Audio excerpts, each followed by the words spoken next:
Three black Lamborghinis stopped in front of St. Mary's Community Hospital that Tuesday morning, blocking the emergency entrance and causing a commotion that no one in that modest institution had ever witnessed. But to understand why those cars were there, we need to go back a few hours when everything was about to fall apart for a woman who had dedicated her entire life to that place. Nina Thompson, my office now. Doctor, Patricia Worthington's voice echoed down the second-floor hallway at 7:15 in the morning, sharp as a scalpel. Nina felt her stomach tighten. 23 years working as a nursing technician at that hospital, and she knew that tone. It wasn't just authority. It was the sound of someone about to destroy a life without blinking. My name is Nina Thompson. I am 52 years old, and at that moment, walking down the hallway under the curious gazes of my colleagues, I knew something terrible was about to happen. My knees ached from the double shift the night before. My calloused hands trembled slightly, and a familiar sense of injustice began to form a lump in my throat. It was the same feeling from 15 years ago, when everything had changed for the first time. The director's office overlooked the parking lot. Ironic, Nina thought, considering she had never had enough money to buy a car of her own and depended on the number 42 bus to get to work every day, waking up at 5 in the morning. "Sit down," ordered Dr. Worthington, without looking up from the paperwork on her imported mahogany desk. Beside her, Rebecca Monroe, the nursing supervisor and the person chiefly responsible for making Nina's life a silent hell for the past 5 years, smiled with that expression that clearly said, "Your time has finally come." Nina sat in the uncomfortable chair reserved for problematic employees. Her worn uniforms, washed and ironed with obsessive care every night, contrasted brutally with Dr. Worthington's Chanel suit and Rebecca's designer outfit. 50 milligrams of morphine are missing from the controlled stock. Dr. Worthington finally looked up, and Nina felt the weight of that accusatory gaze. You were the last person to access the medicine cabinet on the night shift. The world seemed to slow down. Nina knew this trap. She had seen it happen to other employees before, always the older ones, always the ones who earned too much by the new administration's standards, always the ones without connections or expensive lawyers. "I followed the protocol exactly as I always do," Nina replied, her voice steady despite her racing heart. "Digital log, double signature, security cameras, everything is documented." Rebecca let out a dry laugh. "The cameras had a technical failure during that exact period. How convenient for you, isn't it?" Nina felt anger rise but kept her face impassive. Years of dealing with silent humiliations had taught her something valuable. Never show weakness in front of predators who feed on other people's desperation. "Convenient would be if I had actually stolen something and the cameras were working," Nina retorted calmly. "But we both know there are other possible explanations for missing medications, especially when certain people have unrestricted access and no real supervision." Rebecca's face turned red. "How dare you insinuate—" "Silence, Doctor," Worthington interrupted, but Nina noticed the flash of nervousness in her eyes. "Nina, you are suspended without pay while we investigate. Hand over your badge and personal belongings. Security will escort you to the exit." It was then that something inside Nina calmed completely, as it always did when injustice crossed certain limits. It was as if a part of her, the part that had survived much worse things, woke up and took control. "I understand perfectly," Nina said with a serenity that made Rebecca frown. "But you both know this isn't about missing morphine. It's about cutting costs and replacing experienced staff with cheap interns. I just didn't expect you to be so predictable in choosing the scapegoat." "You are in no position to make accusations," hissed Rebecca, standing up. "A nursing tech from a poor neighborhood who barely finished high school, with no family, no connections, no nothing. Who do you think is going to believe you?" Nina stood up too, slowly, with the dignity of someone who has weathered much greater storms. "You would be surprised who believes in me." But at that moment, as security escorted her down the hallways under the whispers of colleagues and the pitying looks of patients, Nina Thompson seemed like just another disposable employee being publicly humiliated. No one could imagine that this woman in patched uniforms and calloused hands held a secret that was about to turn that hospital, and especially the lives of Dr. Worthington and Rebecca Monroe, completely upside down. Because 15 years ago, on a cold winter night, Nina had done something that would change not only her life but the fate of 3 abandoned children she found shivering from the cold behind the hospital. 3 identical boys, no more than 6 years old, hungry and scared, whom she fed with her own food, warmed with her own coat, and protected when everyone else turned their backs. 3 triplets she had never seen again after that night, or at least that was what everyone thought. As Nina gathered her belongings from a locker that had served as her refuge for over 2 decades, her cell phone vibrated. A message from an unknown number. "Nina, it's them. We are on our way. Hang in there." She smiled for the first time that terrible morning. What Dr. Worthington and Rebecca didn't know, what no one at that hospital could imagine, was that those 3 hungry boys had become extraordinary men. And they didn't just remember Nina Thompson. They had spent 15 years looking for her. And now, as 3 black Lamborghinis crossed the city toward St. Mary's Community Hospital, a storm of justice was about to break over people who thought power and money made them untouchable. If you are enjoying this story of how a simple act of kindness turned into the most satisfying revenge this hospital has ever witnessed, be sure to subscribe to the channel, because what happens when those cars arrive will show that underestimating humble people is the most expensive mistake anyone can make. Nina put away her phone and took a deep breath. After years of enduring humiliations in silence, after countless nights working double shifts to survive, after being treated as disposable and invisible, the moment had finally arrived when the universe decided to balance the scales. And this time, she wasn't alone. The news of Nina's suspension spread through the hospital like wildfire in dry brush. By 9 in the morning, every floor was already commenting in whispers and sidelong glances. Some showed genuine pity, others barely hid the relief that it wasn't them chosen this time. Nina sat on the small wooden bench at the bus stop in front of the hospital, her cardboard box of personal belongings beside her. 23 years fit into a shoebox. A mug with the phrase, "Best Nurse," a gift from a grateful patient 10 years ago, some photos of colleagues who no longer worked there, and a battered little notebook where she wrote down home remedies to share with elderly patients who had no family. But as she waited for the bus that would take her back to her 1-bedroom apartment on the outskirts, Nina didn't cry. Her eyes were dry, fixed on the building that had been her second home for over 2 decades. Because she knew something that Dr. Patricia Worthington and Rebecca Monroe could never imagine. That war hadn't started today. 5 years ago, when St. Mary's was bought by the Worthington Medical Group, the family company of the illustrious doctor, everything began to change. The community hospital that mainly served needy populations was gradually transformed into an institution focused on high-end private patients. Experienced nurses like Nina, with relatively higher salaries due to tenure, became obvious targets. Rebecca Monroe had arrived with the new administration, coming from an elite private hospital, bringing with her an arrogance she made a point of rubbing in the faces of everyone considered inferior.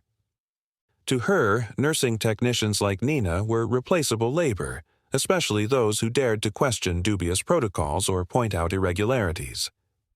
The first confrontation happened 3 years ago, when Nina caught Rebecca diverting expensive medications from stock to resell, exactly the same crime Nina was now accused of.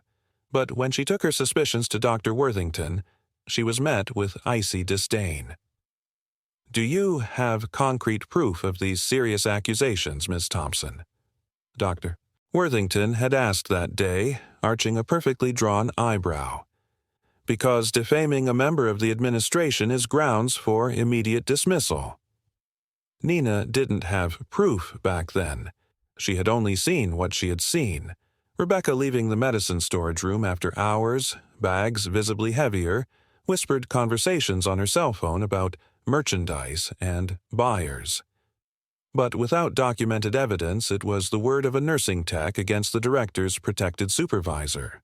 From that day on, Nina's life at the hospital turned into a minefield. Shifts at the worst times, schedules in the hardest sectors, the most complicated patients always directed to her. Small sabotages that couldn't be proven but made every day an exhausting battle. "She's too old to keep up with the pace," Rebecca commented loud enough for Nina to hear. "People like that should retire and leave room for new blood." But Nina endured, because she had learned something fundamental 15 years ago, on that winter night that changed everything.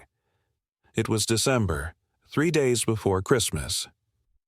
Nina was finishing her shift when she heard muffled crying coming from the alley behind the hospital. Any sensible person would have ignored it. That area was dangerous, frequented by drug users and the homeless. But Nina had never been one to ignore the suffering of others. There they were, 3 identical boys, no more than 6 or 7 years old, hugging each other trying to protect themselves from the biting cold. Torn clothes, bruised bare feet, dirty faces marked by recent tears. Triplets, Nina realized immediately. So alike it was impossible to tell them apart. "Hey, little ones," she approached slowly, taking off her own coat. "Are you okay?" The biggest of the 3, or perhaps just the bravest, looked up. "Our mom left. She said she couldn't take care of us anymore, that we were too much weight." Those words pierced Nina's heart like nothing ever had. She herself had never had children. Life had never allowed it. But in that moment, looking into those 3 pairs of frightened and hopeless eyes, something awakened inside her. "Come," she held out her hands. "Let's get you out of this cold." She should have called social services. She should have followed protocol. But Nina knew the system. Those boys would be separated, thrown into overcrowded shelters, probably never see each other again. Triplets who clung to each other as if they were a single soul divided into 3 bodies. So she did something that technically violated every rule. She hid them in the empty storage room in the hospital basement, fed them with her own lunchbox and what she managed to borrow from the cafeteria, stole clean blankets from the laundry. For 3 days and 3 nights, Nina took care of those boys in secret, working her shifts normally while going down on breaks to feed them, talk to them, ensure they were warm and safe. "What are your names?" she asked on the first night. "I'm Ethan," said the bravest one. "This is Lucas." He pointed to the brother holding a battered children's book. "And this is Marcus." He indicated the third, who hadn't spoken a single word. "Pleasure to meet you, gentlemen," Nina smiled, treating them with the dignity no one else had given them. "I'm Nina, and I promise I'll find a way to help you." During those 3 days, she did more than feed them physically. She talked to them about dreams, about the future, about how their current situation didn't define who they could become. Ethan talked about building things. Lucas devoured every written word Nina brought. Marcus finally began to speak on the 3rd day, revealing an impressive talent for numbers. "You are special," Nina said on the last night before finally making contact with a social worker who promised to keep them together. "No matter what happens, remember, you have each other, and that is a power few in the world possess. Use that. Take care of each other, and one day when you are big and strong, remember the kindness you received and pass it on." She managed to keep her promise. The boys were placed together with a foster family. Nina visited them once, a few weeks later, saw they were being well cared for, and then, out of respect for the new parents and not to confuse the children, she stepped away. For years, Nina carried that memory as a secret treasure. On hard nights, when loneliness pressed in or work crushed her, she thought of those 3 pairs of eyes that had shone with renewed hope. Were they okay? Did they remember her? Had they managed to build the lives they deserved? Back in the present, sitting on that bus bench, Nina finally checked the other messages that had arrived while she was gathering her belongings. "Nina, It's Ethan. I know it's been a long time, but we never forgotten you. We're coming. Lucas here. We've been tracking you for 6 months. We know what they're doing. They won't get away with it this time. Marcus, hang in there. You saved our lives. Now, it's our turn. Nina's hands shook as she read the messages. 15 years. 15 years, and they didn't just remember, they had looked for her. The phone vibrated again. A photo. 3 men in impeccable suits next to 3 black Lamborghinis with a simple message. We're here. Meanwhile, inside the hospital, Dr. Worthington and Rebecca were celebrating in the administrative office, glasses of champagne in hand. Finally got rid of that annoying woman, Rebecca toasted, smiling with cruel satisfaction.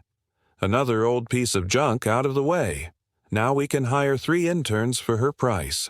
And without that troublesome witness always watching everything, Dr. Worthington added, a cold smile on her lips.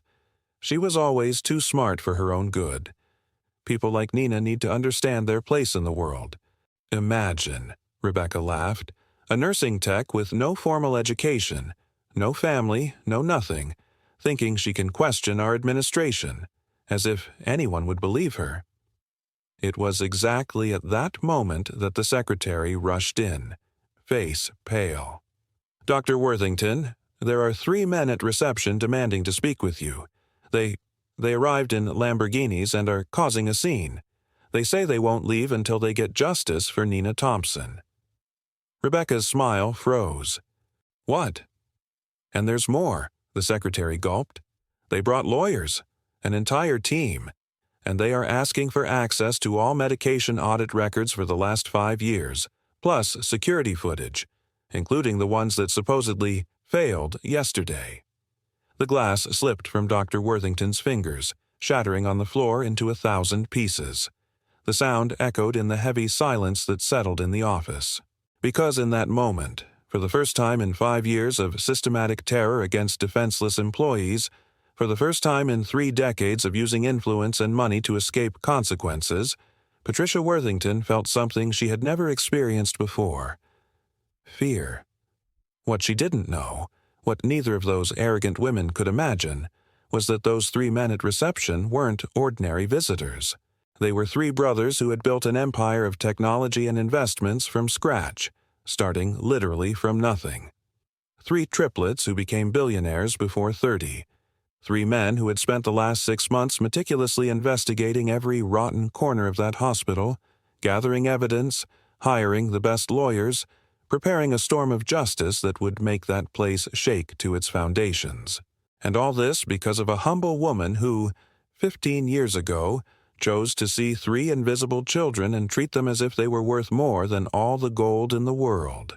Because some debts of gratitude never expire, and some revenges are so perfectly planned that they take years to mature, but when they finally happen, they are absolutely devastating.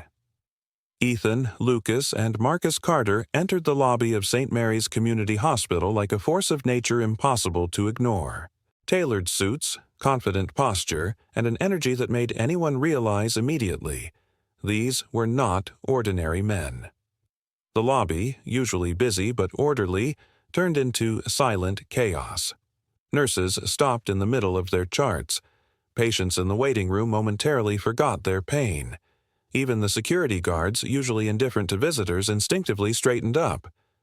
"Good morning," Ethan addressed the receptionist with a smile that didn't reach his eyes. "We need to speak with Dr. Patricia Worthington and Rebecca Monroe. Immediately."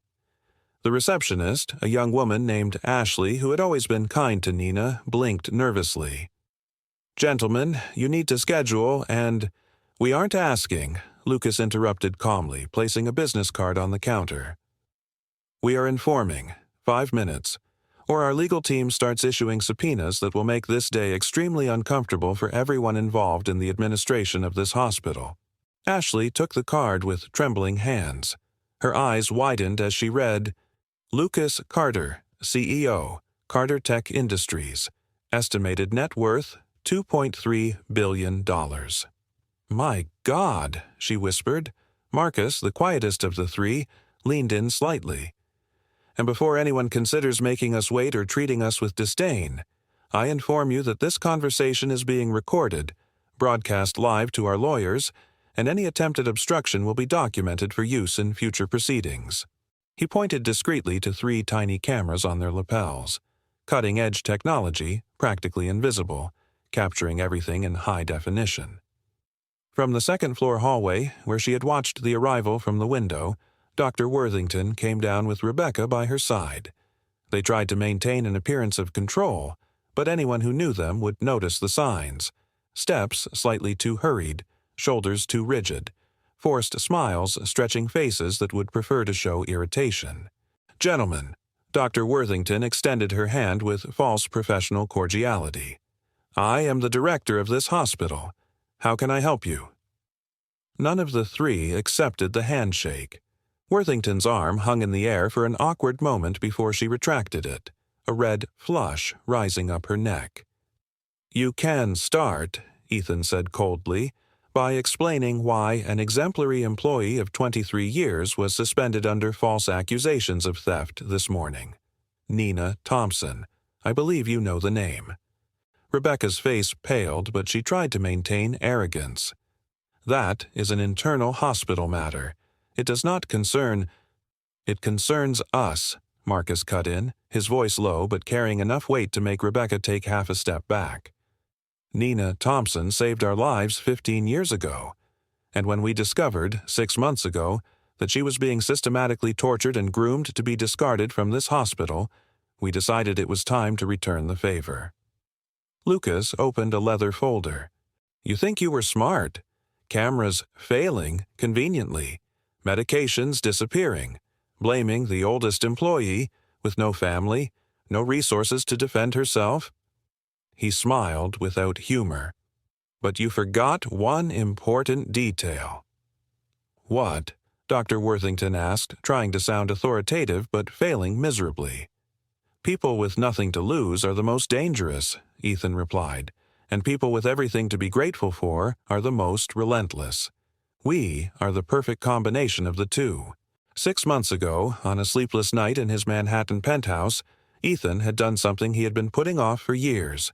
He hired a private investigator to find the woman who had saved them that winter night 15 years ago. The triplets had been adopted by a decent family, the Carters, middle-class people who gave them education, love, and opportunities. But they never forgot the 3 days in the hospital basement, nor the woman in worn uniforms who had treated them with more dignity than anyone ever had. "I found her," the investigator had reported. "Nina Thompson, 52 years old, nursing technician at St. Mary's Community Hospital. No known family, lives alone in a rented apartment, earns a basic salary. And, from the records I managed to access, she is being systematically destroyed by her own administration." That news ignited something in the 3 brothers. They had built an empire of technology and investments in 12 years of brutal work. Ethan had revolutionized modular construction systems. Lucas had developed hospital management software that dominated the market. Marcus had become a wizard of finance, multiplying every penny earned into astronomical fortunes. They were billionaires before 30. They could buy entire hospitals without blinking. And now they found out that the woman responsible for them surviving to build all that was being crushed by mediocre and cruel people. "We need to be strategic," Lucas had said at the meeting where they planned everything. "We can't just show up and fix it. They'll hide, cover their tracks, maybe even fire Nina before we can act. So, we investigate first," Marcus had concluded. "We gather proof, build an airtight case, and when we have everything, we descend on them like the hammer of justice." For 6 months, using unlimited resources and contacts in every imaginable industry, the Carter triplets dismantled St. Mary's Community Hospital piece by piece. They hacked servers, bribed disgruntled employees, installed bugs, tracked every dubious financial transaction. What they found was worse than they imagined.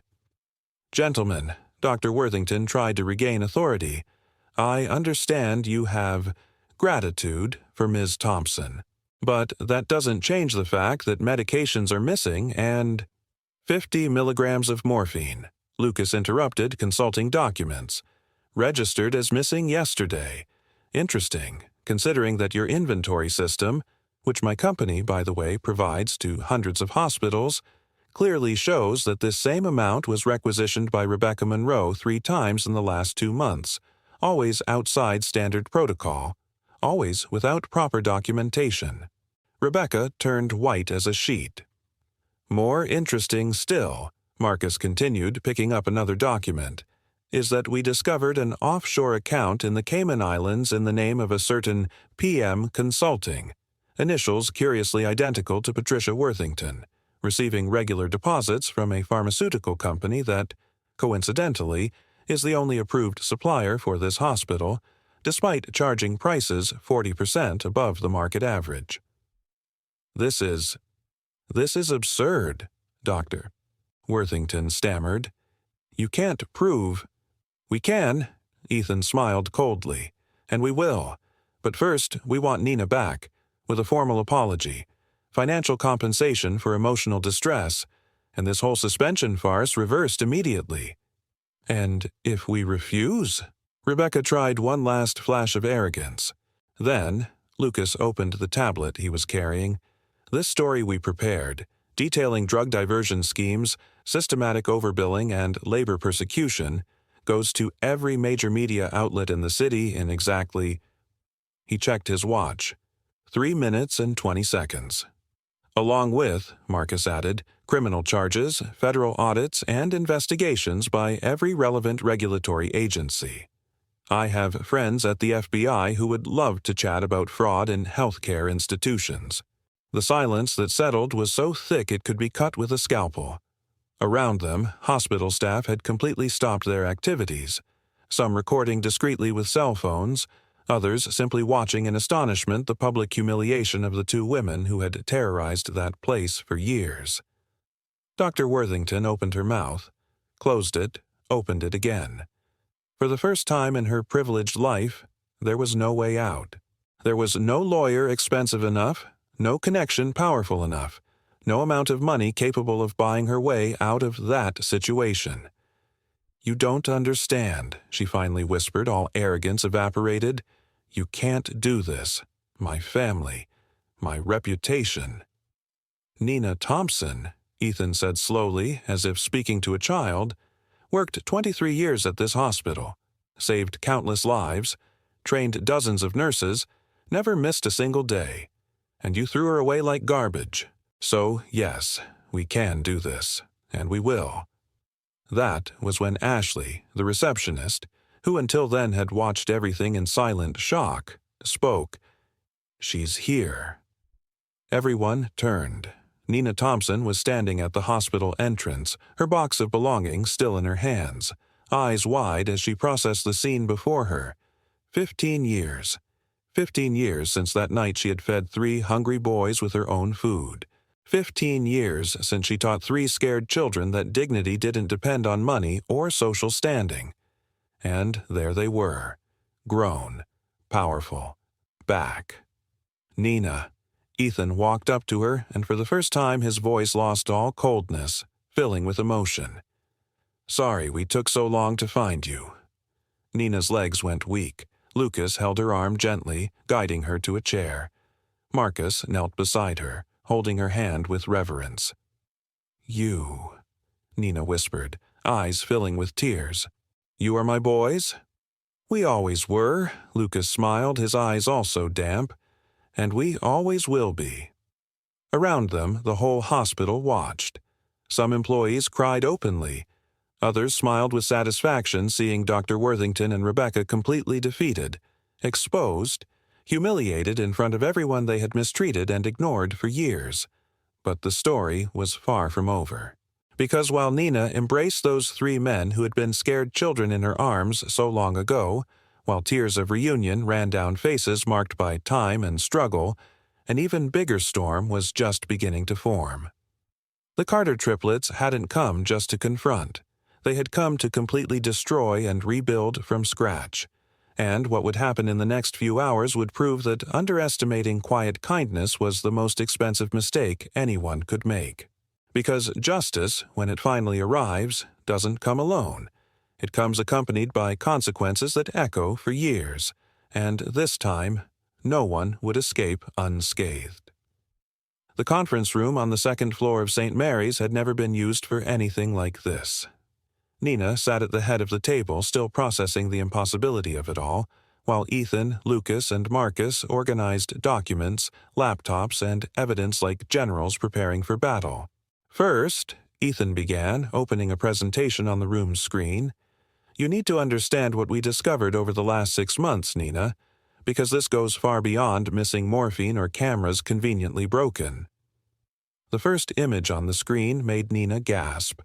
It was herself, photographed discreetly over the last few months, leaving the hospital exhausted after double shifts, waiting for the bus in the rain, buying cheap food at the market, sitting alone in her small apartment eating instant noodles for dinner. "You were following me?" she asked, not with anger, just surprise. "Protecting," Marcus corrected gently. "When we discovered you were the target of systematic persecution, we placed discreet security. We couldn't risk anything worse happening before we were ready to act." Lucas advanced the slides. Now financial documents appeared, complex spreadsheets, transaction records.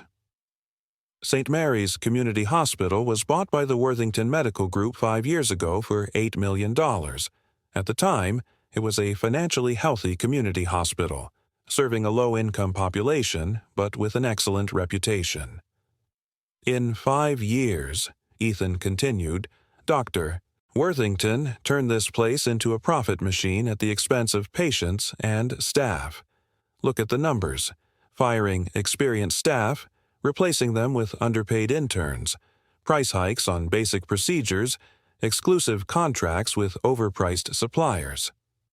Nina watched in astonishment as years of exploitation were exposed in charts and tables clear as day.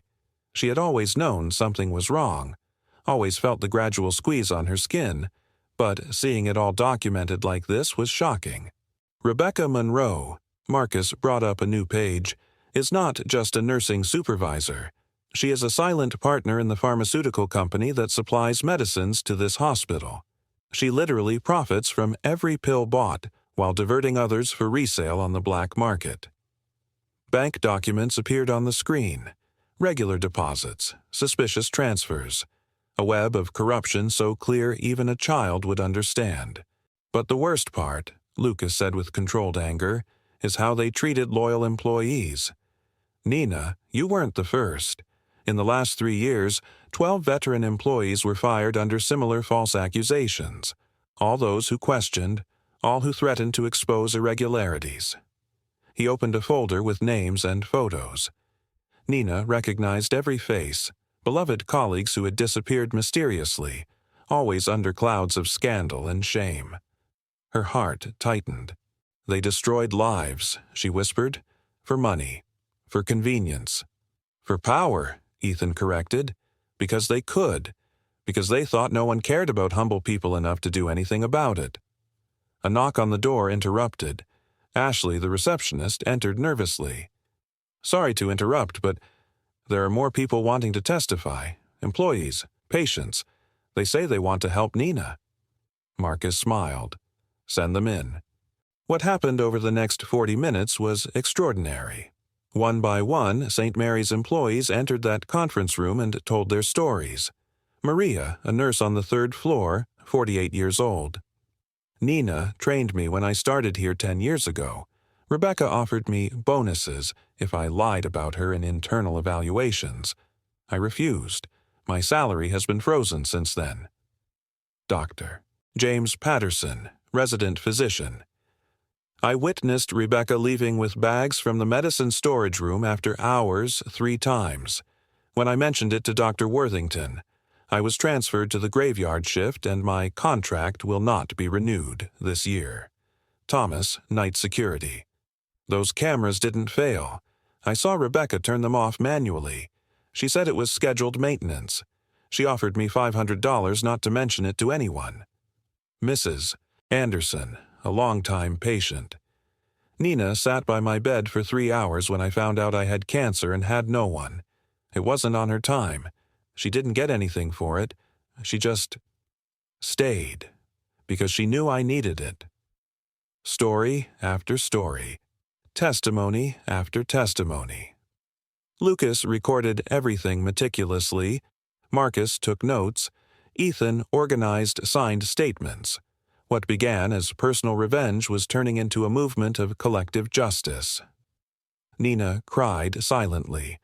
For years, she thought she was alone, that no one saw, that no one cared.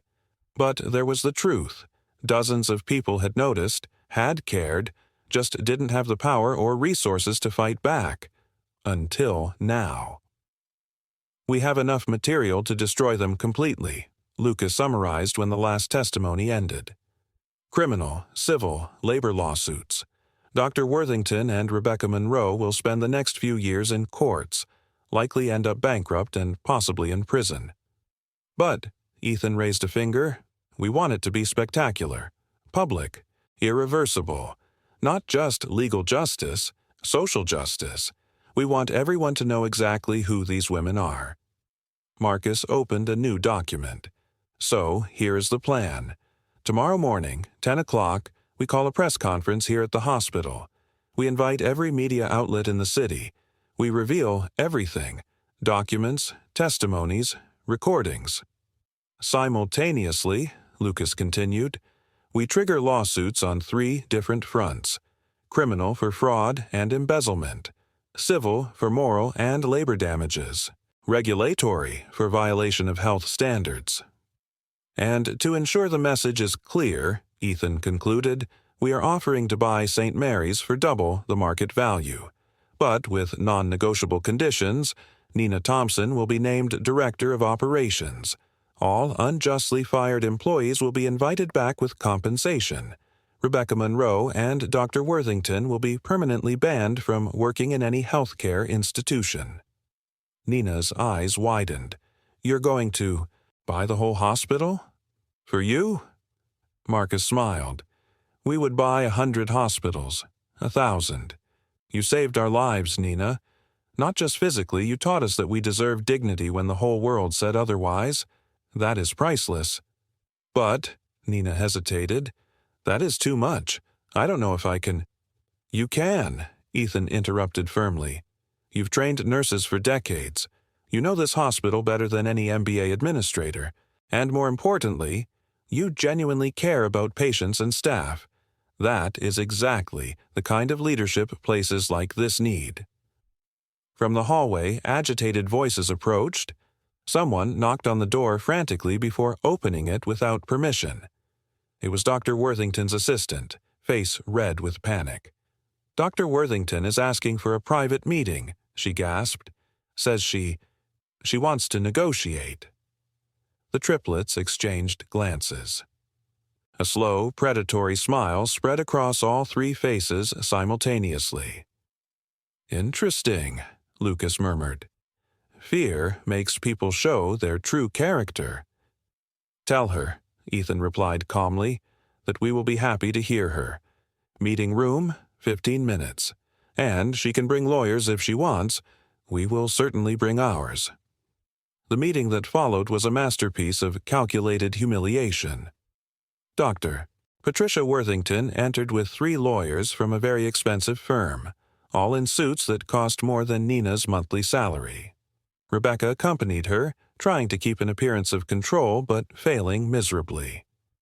Gentlemen, began the lead lawyer, a 60-year-old man with perfectly combed gray hair, my clients would like to resolve this situation amicably. They are willing to offer Mrs. Thompson generous compensation and immediate reinstatement, provided all parties agree to total confidentiality. Confidentiality, Marcus repeated slowly, as if tasting the word. Interesting.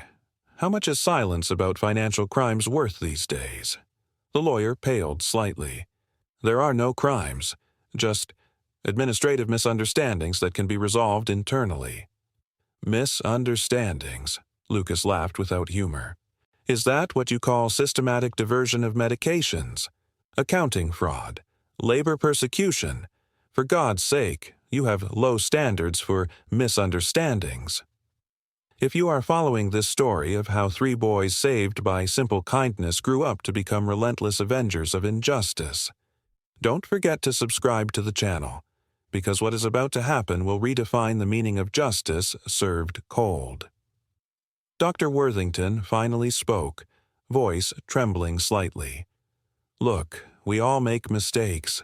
Nina is a good employee. I recognize that. We can settle this civilly without destroying reputations and careers.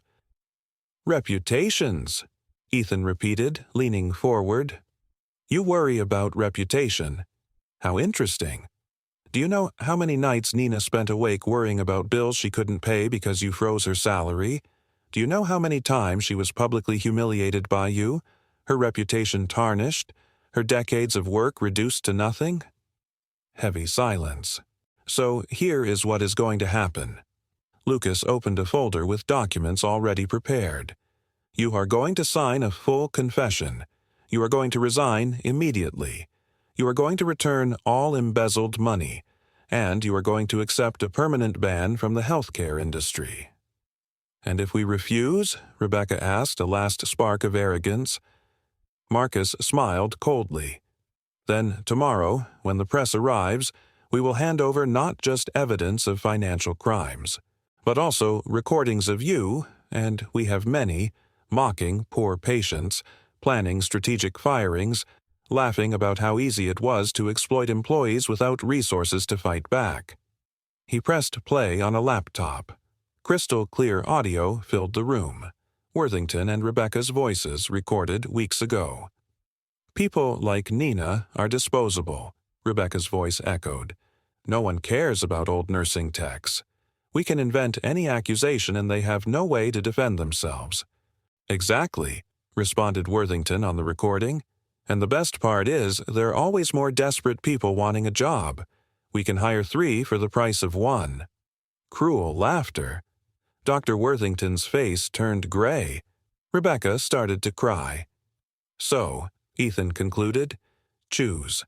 Minimal dignity and quiet resignation, or total and public destruction. You have 5 minutes to decide. The lawyers whispered frantically with their clients. The clock on the wall ticked seconds that seemed like eternities. Nina watched everything in silence, still processing that this was really happening, that years of humiliation were finally being avenged, that monsters who seemed untouchable were being exposed, that justice, against all odds, was triumphing. We will sign, the lawyer finally said, voice defeated. The press conference was scheduled for 10 o'clock Wednesday morning, but by 8:30 the lobby of St. Mary's was already buzzing with reporters, cameras, microphones, and onlookers. The news had leaked, on purpose, of course, that something explosive was about to happen. Nina had woken up that morning in the 5-star hotel room where the triplets insisted she stay. For the first time in years, she slept in quality sheets, took a hot shower without worrying about the water bill, ate a breakfast she didn't have to prepare in a rush. Small luxuries that people like Dr. Worthington considered basic rights, but which for Nina were distant memories of a life she never had. Ethan, Lucas, and Marcus knocked on her door at 8 sharp. Ready? Ethan asked, smiling reassuringly. Nina looked at her reflection in the mirror. The same patched uniforms had been replaced by an elegant but discreet outfit the boys bought. Nothing extravagant. It was still her, just without the weight of forced poverty on her shoulders. I'm ready, she replied, voice steady, for everything that is to come. The makeshift stage in the hospital's main auditorium was equipped with a professional sound system, high-definition screens, and lighting worthy of a corporate event. The Carter triplets didn't do anything halfway. When Nina entered accompanied by the 3 brothers, a murmur ran through the crowd. Cameras flashed, reporters shouted questions. But Ethan raised his hand asking for silence, and something in his presence made everyone obey. Good morning, he began, voice clear and steady. My name is Ethan Carter, CEO of Carter Construction Industries. These are my brothers Lucas and Marcus Carter. And this He placed his hand on Nina's shoulder with visible reverence. "Is the woman who saved our lives when we were homeless and desperate children 15 years ago." Flashes exploded. Pens flew over notepads. At the back of the room, Dr. Patricia Worthington and Rebecca Monroe watched, contractually obligated to be present for what would come next. Lucas took the microphone. "6 months ago, we discovered that Nina Thompson, the person responsible for us still being alive today, was being systematically destroyed by a corrupt and cruel administration. We decided to investigate. What we found goes beyond simple mismanagement. It is organized crime disguised as health care." The screen lit up. Financial spreadsheets appeared, numbers highlighted in red. Lucas explained every fraudulent transaction, every overbilling scheme, every penny diverted from a community hospital that was supposed to serve the neediest. "In 5 years," he continued, "Dr. Patricia Worthington and Rebecca Monroe embezzled approximately $3.2 million from this hospital through fraudulent contracts, illegal sale of medications, and kickback schemes with suppliers." Gasps ran through the audience. Cameras turned to Worthington and Rebecca, capturing pale faces and desperate eyes. Marcus took the microphone. "But money was only part of the crime. The true evil was how they treated human beings." New slide, photos of 12 employees fired in the last 3 years. Each of these people was falsely accused of infractions they never committed. Each was publicly humiliated. Each lost not only a job, but reputation, dignity, hope. Nina recognized every face. Dear colleagues, friends, good people destroyed by greed and cruelty. "And when these people tried to defend themselves," Marcus continued, controlled anger vibrating in every word, "they were silenced with threats, frivolous lawsuits, and institutional power, because Dr. Worthington and Rebecca Monroe believed they were untouchable." Ethan took back the microphone, eyes fixed on the 2 women at the back of the room. They were wrong. What followed was a masterclass in complete and irreversible reputational destruction.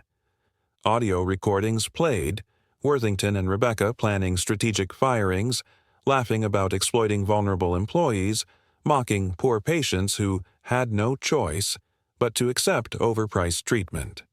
Videos appeared, footage of Rebecca leaving the medicine storage room with heavy bags. Worthington at a gala dinner toasting to money, saved through human resources optimization. Bank documents were projected in excruciating detail. Every offshore account, every suspicious transfer, every stolen penny tracked to its origin and final destination. Testimonies were played. Staff, patients, even doctors who had been silenced with fear. 23 people speaking truths they had been forced to swallow for years.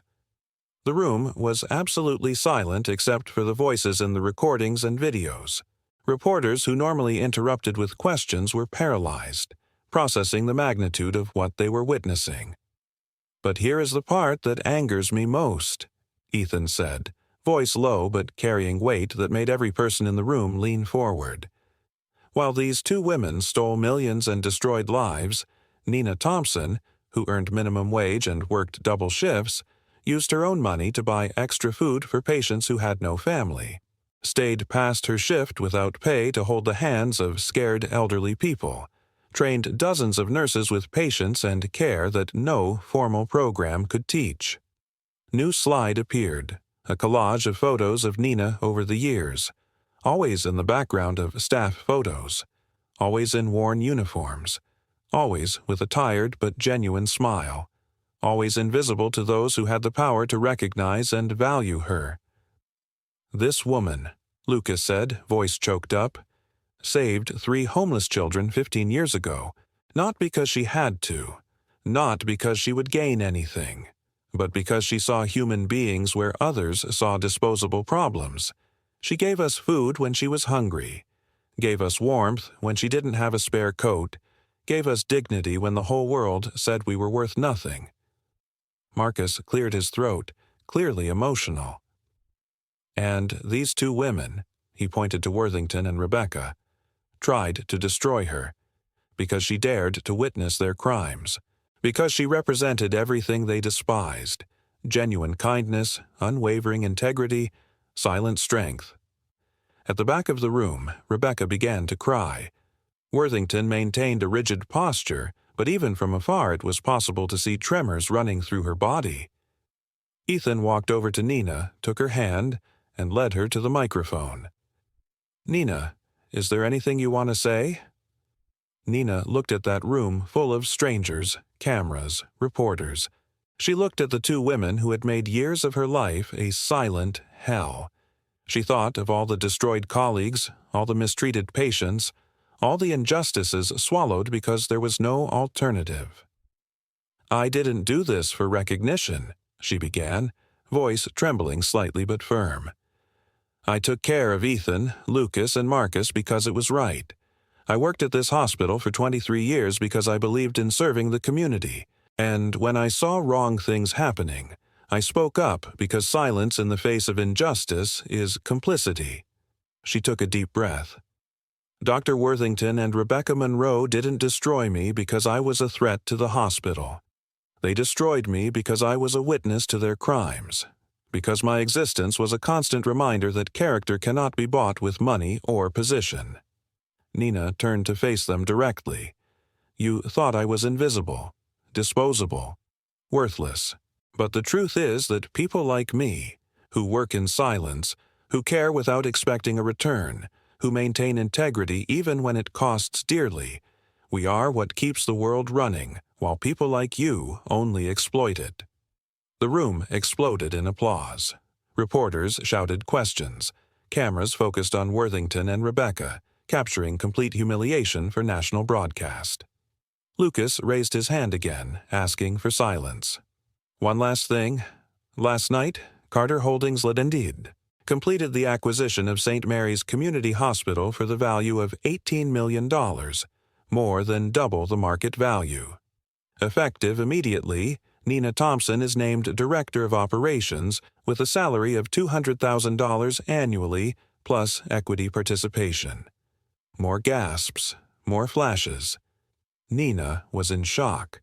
All 12 unjustly fired employees will be contacted with an offer of reinstatement, full back pay, and formal apologies, Marcus continued. "We will invest an additional $5 million in equipment, training, and community programs. And this hospital will return to serving the population that has always been its mission to serve, not as a source of profit, but as a social duty." "As for Dr. Patricia Worthington and Rebecca Monroe," Ethan concluded, "confidentiality agreements were breached the moment they refused voluntary resignation. Criminal charges were filed an hour ago by the State Attorney General. Federal investigations have been initiated, and every embezzled penny will be recovered and returned to this hospital, even if it takes years." He paused, letting the weight of those words settle. Justice isn't always fast, but when it finally arrives, it is absolute. That was when it happened. Rebecca Monroe fell apart completely, falling to her knees at the back of the room, sobbing uncontrollably. Dr. Worthington tried to help her, but her own hands shook so much she could barely stand. Security guards, not the hospital's, but hired by the Carters, approached.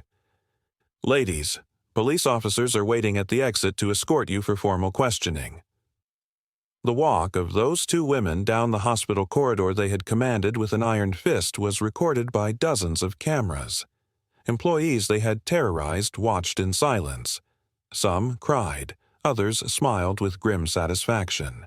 Everyone witnessed what few believed possible: real accountability for people who always seemed to be above the rules. When they finally left through the back toward the police cars, applause started.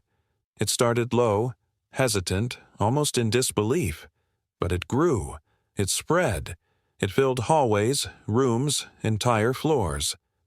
St. Mary's employees applauded. Patients applauded. Even visitors who barely understood what was happening felt the energy of the moment and joined in. It was the sound of years of oppression finally ending. It was a celebration not just of two people being brought to justice, but of an entire system being challenged and, at least this time, defeated. Later that afternoon, Nina sat in what was now her office, the same one that had belonged to Dr. Worthington hours ago. Ethan, Lucas, and Marcus were with her, now more relaxed, the tension of months of planning finally dissolved. "I can't believe this really happened," Nina murmured, looking out the window at the parking lot where 3 Lamborghinis were still parked, a visual symbol of how destinies can change in impossible-to-predict ways. "Believe it," Marcus smiled. "And this is just the beginning. We are going to transform this place. We are going to show that hospitals can be profitable and ethical, that employees can be treated with dignity and efficiency. And we are going to do all this," Lucas added, "with you leading, because you already knew how to do it right even when no one was looking, even when it cost dearly, even when it would have been easier to turn your back." Ethan took Nina's hand. 15 years ago, you taught us that we deserved dignity. Today, we hope we have taught the world that you deserve it too, and that kindness, when it confronts evil with solid evidence and adequate resources, always wins." Nina looked at those 3 men who had been scared boys in her arms. She thought of all the cold nights, all the exhausting shifts, all the swallowed humiliations. She thought of how easily she could have ignored those 3 children 15 years ago. No one would have blamed her. She barely had resources herself. But she didn't ignore them. And that choice, that moment of simple kindness on a cold winter night, had multiplied in ways not even 1,000 years of imagination could predict. Sometimes, Nina thought, the universe really keeps records. Sometimes bills are paid. Sometimes, against all odds and cynicism justified by experience, genuine kindness returns multiplied in ways so spectacular that even the person who lived the story can barely believe it's real. And as the sun set over St. Mary's Community Hospital, now under new management, new philosophy, new hope, one thing was absolutely certain. Never again would anyone in that place underestimate the power of a humble person with a pure heart and, when necessary, 3 determined billionaires by her side. 1 year later, Nina Thompson woke up in her new apartment, no longer the cramped cubicle on the outskirts, but a comfortable space in a safe neighborhood with windows that let the sun in and a kitchen where she could cook real meals. At 53, for the first time in her life, she didn't wake up worried about bills she couldn't pay.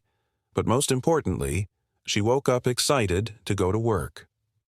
St. Mary's Community Hospital had transformed unrecognizably in the last 12 months. Not in the physical structure, though significant renovations were underway, but in the soul of the place. Hallways that once echoed with tension and fear now vibrated with purpose and hope. Nina entered the director's office at 7:30, as she always did. Hot coffee waited on her desk, courtesy of Ashley, who had been promoted to executive assistant and flourished in an environment where hard work was recognized instead of exploited. "Good morning, Nina," Ashley smiled, handing over the day's schedule. "Meeting with the nursing staff at 9. At 10, you have an interview with national TV about the community training program. And at noon, lunch with the Carter brothers. They want to discuss expanding the model to other hospitals." Nina smiled. It was still surreal. 12 months ago, she was being escorted out of this building under false accusations, carrying belongings in a cardboard box. Today, she commanded entire operations, made decisions that affected hundreds of lives, and had a respected voice in an industry that previously treated her as invisible. But she never forgot where she came from. The 9 o'clock meeting was with the expanded nursing team, 23 professionals instead of the overworked 12 from before. Familiar and new faces, all united by a radically different philosophy. "Good morning, everyone," Nina began, sitting at the table instead of standing in a position of distant authority. Small gestures mattered. "First, I want to congratulate you on an exceptional month. Patient satisfaction rate rose to 94%, staff turnover dropped to practically 0, and average recovery time improved in all departments." Modest applause. Maria, the nurse who testified about Rebecca a year ago, smiled. It helps when staff aren't exhausted and terrified. Exactly, Nina agreed. And on that note, I want honest feedback. Anyone feeling overwhelmed? Shifts too long? Insufficient resources? This is a safe table. There is no retaliation here. It was Dr. James Patterson, the resident who had been transferred to the graveyard shift as punishment, who spoke. Now he was a staff physician with a renewed contract and a respected role. Frankly, Nina, for the first time in my career, I feel that administration really cares about our well-being. That changes everything. Heads nodded in agreement around the table, and Nina knew it wasn't just empty words. Numbers proved it.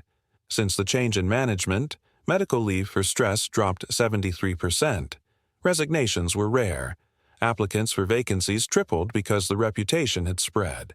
St. Mary's was a place where healthcare professionals were treated as valuable humans, not disposable resources. Keep up the excellent work, Nina concluded. And remember, doors always open. Literally, my door never closes to you. When the meeting ended, Thomas, the security guard who testified about the disabled cameras, approached. Nina, I just wanted to say, thank you. My daughter started college this year. I would never have been able to pay if I hadn't come back to work here with a fair wage. Nina hugged him. You deserved it, Thomas. You always deserved it. The noon interview was with the country's largest TV network. The reporter, a professional middle-aged woman, asked direct questions about the hospital's transformation and the model being replicated nationally. Dr. Thompson, she began, and Nina was still startled by the honorary title Ethan insisted she use, though she didn't have a Ph.D. In 1 year, St. Mary's went from a symbol of corruption to a model of ethical management. How did you achieve this? Nina thought carefully. First, we stopped seeing employees as costs and started seeing them as investments. Second, we stopped seeing patients as sources of profit and went back to seeing them as the reason we exist. Third, we created absolute transparency. Every financial decision is publicly audited. Every protocol is questionable. Every voice matters. And the financial results? The reporter pressed. Critics say kindness doesn't pay the bills. Nina smiled. Last year, under Dr. Worthington's management focused only on profit. The hospital had a revenue of $12 million with an 8% margin. This year, with our ethical model, we have projected revenue of $15 million with a 12% margin. Turns out happy employees are more productive, satisfied patients return and recommend, and the community supports institutions that serve genuinely. The reporter arched an eyebrow, impressed. So, ethics is also good business? It always was, Nina replied. It just requires long-term vision instead of immediate greed. And it requires seeing people as people, not numbers on spreadsheets. Lunch with Ethan, Lucas, and Marcus was a monthly tradition they all kept religiously. Today, at the elegant restaurant near the hospital, the four sat like the family they had become. We have a proposal, Ethan began as soon as orders were placed. Carter Holdings wants to acquire 5 more community hospitals in a situation similar to what St. Mary's was in. And we want you leading the transformation in all of them. Salary increases to $400,000 annually, plus significant equity stakes. Nina almost choked on her water. Ethan, that is, deserved, Lucas interrupted firmly. Nina, you prove the model works. We have dozens of hospital administrators asking for consulting on how to replicate what you did here. You have knowledge, experience, and most importantly, credibility. You came from the floor of the profession. You know the reality of those who work in the trenches, Marcus added. And frankly, seeing the horror that exists in so many hospitals, we feel a moral responsibility to expand. But it only works with the right leadership. You are that leadership. Nina looked at those 3 men. 15 years ago, they were frightened children she had fed with her own lunchbox. Today, they were billionaires offering to transform an entire healthcare system. The symmetry was so perfect it seemed like a movie script. "I need to think," she said honestly. "It's a lot, and I don't want to abandon St. Mary's when there is still so much work." "It wouldn't be abandonment," Ethan assured. "We promoted Maria to operational director here. You assume a strategic position supervising all hospitals. St. Mary's remains home base, but your impact multiplies by 10. By 100, Lucas corrected. Because other hospitals will see the model working at scale and copy it. You would literally be changing an entire industry." Nina felt tears prickle. "You know you don't need to do this, right? You've already paid any debt 1,000 times over." "It's not about debt," Marcus said softly. "It's about recognizing greatness where it exists and giving resources for it to flourish. You were always capable of this, Nina. You just never had the opportunity." That night, alone in her apartment, Nina checked the news as she occasionally did. Not for morbid pleasure, but because she needed to remember that justice really happened. Former hospital director sentenced to 8 years for fraud. Headline from 3 months ago. Dr. Patricia Worthington had been tried and convicted.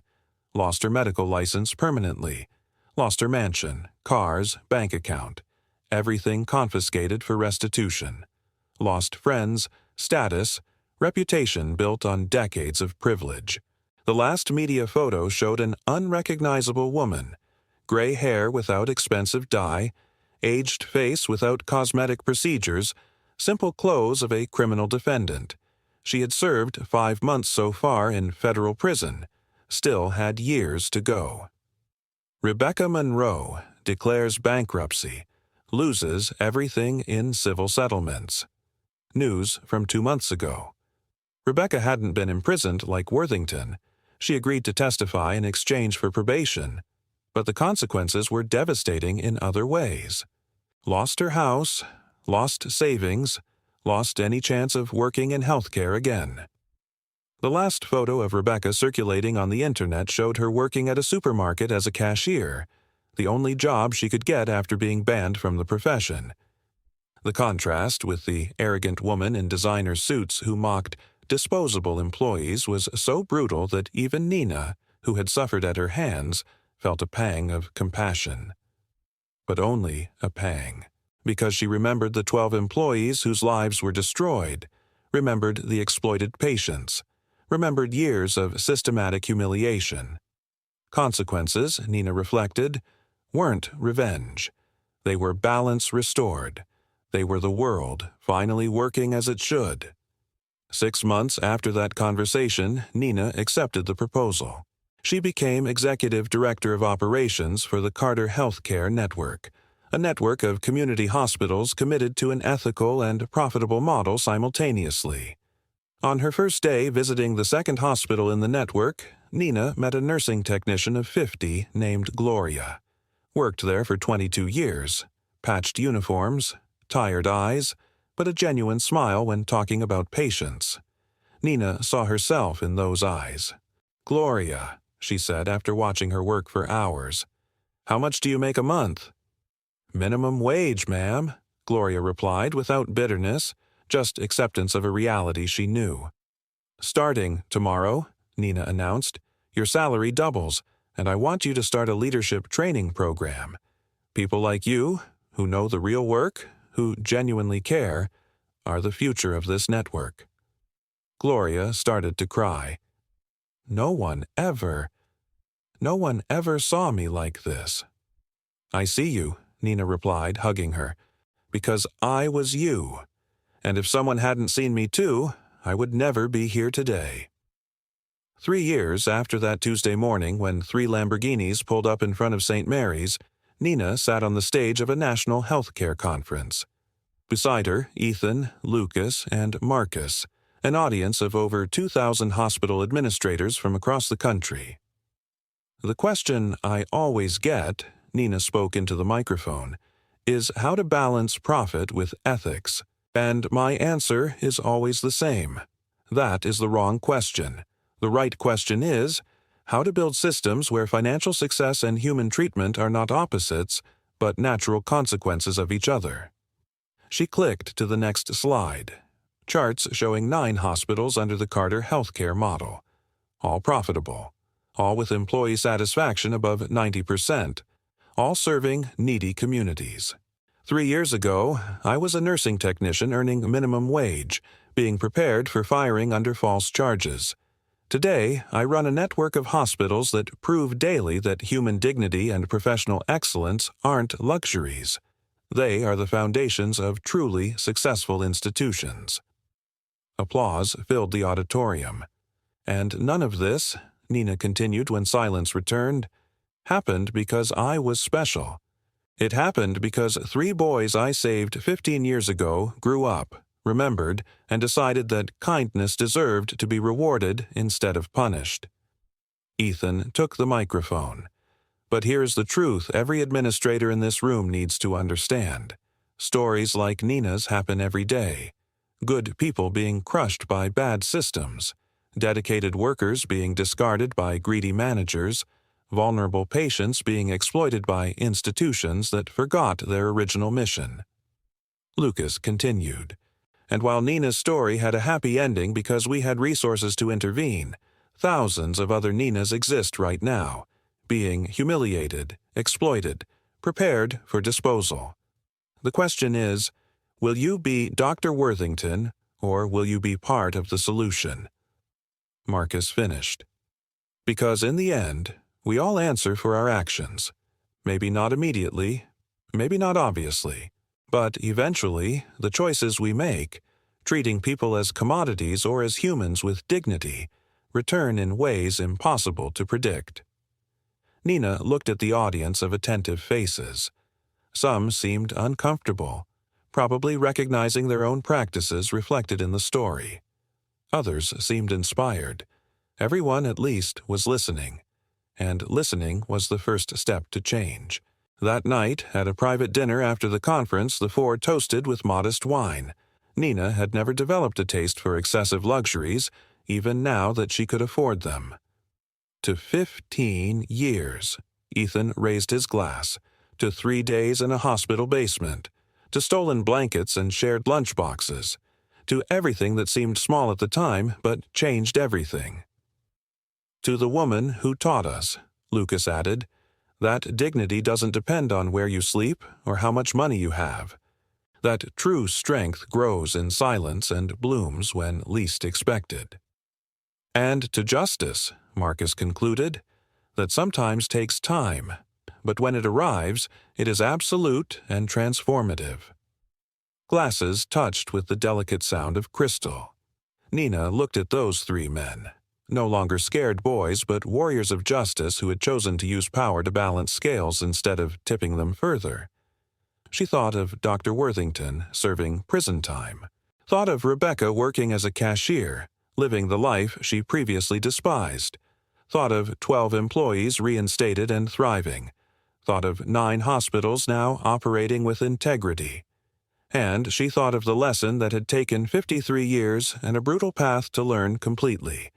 The best revenge isn't repaying cruelty with cruelty. It is building something so beautiful, so successful, so undeniably superior that it makes the original injustice irrelevant by comparison.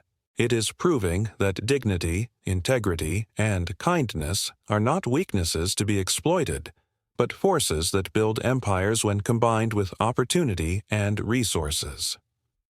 You know what impresses me most? Nina said eventually, breaking the contemplative silence.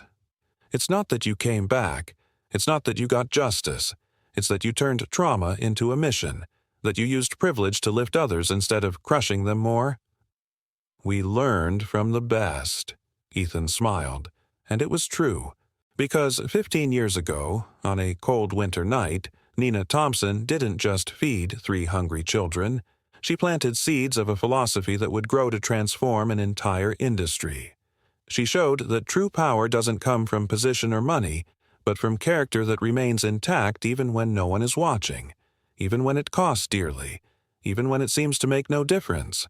Except it always makes a difference. Sometimes it takes 15 years for seeds to germinate. Sometimes justice takes so long we give up believing. Sometimes kindness seems punished while cruelty is rewarded. But sometimes, just sometimes, the universe keeps perfect records. And when bills are finally paid, when scales are finally balanced, when 3 black Lamborghinis stop in front of a modest hospital to turn the world upside down, we prove that stories of justice aren't just fantasies. They are possibilities waiting for the right moment to manifest. And if you are wondering if it is worth maintaining integrity when it seems only villains prosper, if it is worth doing right when wrong seems easier, if kindness really matters in a world that often rewards cruelty, remember Nina Thompson. Remember, she woke up at 5 in the morning for 23 years, earned minimum wage, was invisible to the established power, and still chose to feed 3 children no one else saw. And remember that those 3 children grew up to buy hospitals, transform industries, and prove that debts of gratitude never expire. If this story touched you, if you believe kindness deserves to win, and that justice, even if late, is still justice, subscribe to the channel. Because while stories like this seem rare, the truth is there are thousands of Ninas in the world right now, waiting for the moment when silent sacrifices are finally recognized. And who knows, maybe your kindness today will be someone's Lamborghini tomorrow.